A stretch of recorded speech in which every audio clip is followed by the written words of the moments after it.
meil on selline probleem täna Pauliga, et on üks tühi õhupall, aga emme ei viitsi seda täis puhuda. Proovime nii, et teadus ise puhuks selle õhupalli täis. Mis sa arvad? Jah! Hakkame tegema. Meil on vaja hästi vähe asju. Alguses meil on vaja muidugi selle jaoks juhendit või retsepti ja selle me saame targast raamatust, katseklaasi seiklused. Ja raamat ütleb, et meil on vaja katse läbiviimiseks tavalist söögisoodat,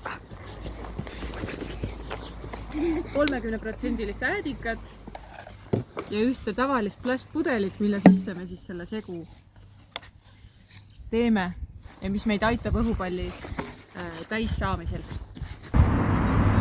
Teeme seda muru kohal, et siis kui maha läheb, siis ei juhtu ka midagi hullu.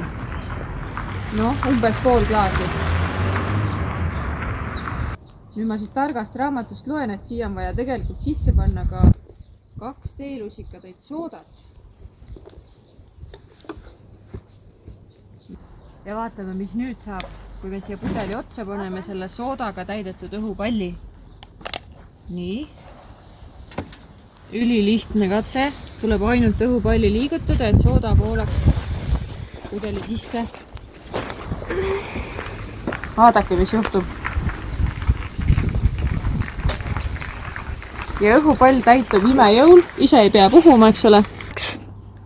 Ja mis siin sees on? Operaator Hannes. CO2, jah? Süsihappegaas.